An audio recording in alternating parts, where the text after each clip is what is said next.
This is some of the frozen roasted potatoes that I had in the freezer, and that next to it is some cubed up ham that I also froze.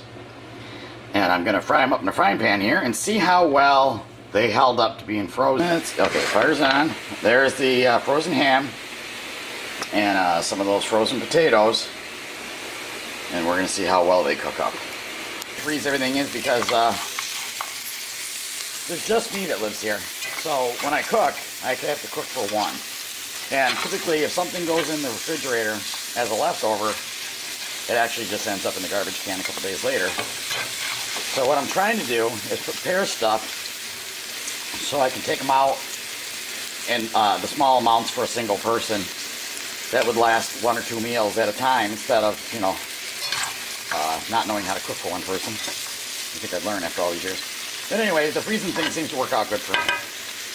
So, the ham smells delicious. That's the other thing. The hams come in big sizes and it's just me. So I get a ham and I chop it up and I put it in smaller pieces and I freeze it so I can knock off small pieces and use them when I want to cook, which is what I'm doing here too. Alright, it smells really good. I'll be back when it's cooked.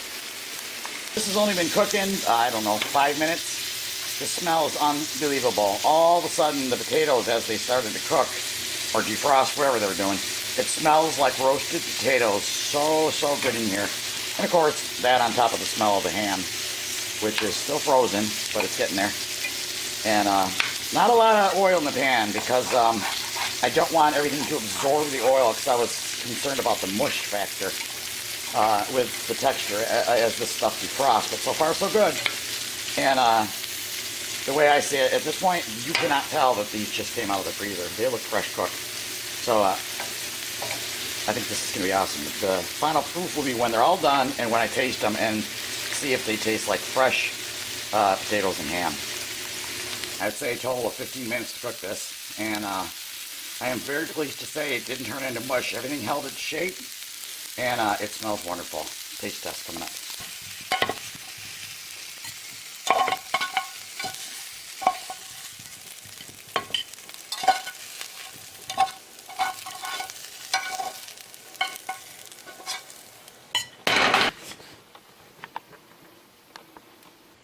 Freezing potatoes, and some people thought it was kind of silly because they're so readily available, and I said, well, the deal was that I bought 20 pounds of Amish potatoes for $6, and obviously it would have went to waste because I rarely eat them, maybe once a week or twice a month, something like that.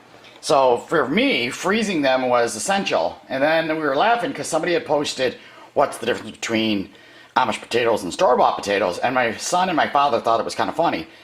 Maybe where everybody else lives, you guys get better groceries than in New York State, but one of the things you can always tell when you walk into a grocery store is when potatoes are bad, because it's the first smell you get when you walk in the store. And potatoes are not supposed to be soft, they're supposed to be hard. So having potatoes that were so fresh, they were still hard right out of the ground. We know where they were grown, we know that they didn't do any funny chemical crap, versus the potatoes that are grown in California. And the second or third choice batch of potatoes is what's sent over here to New York.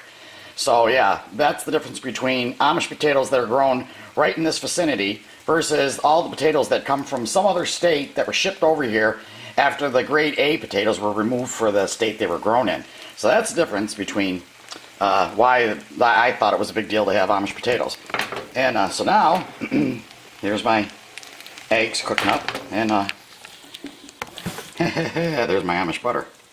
So anyway, these eggs get done here, and yes, I know 3 eggs is bad, but it's been a long weekend.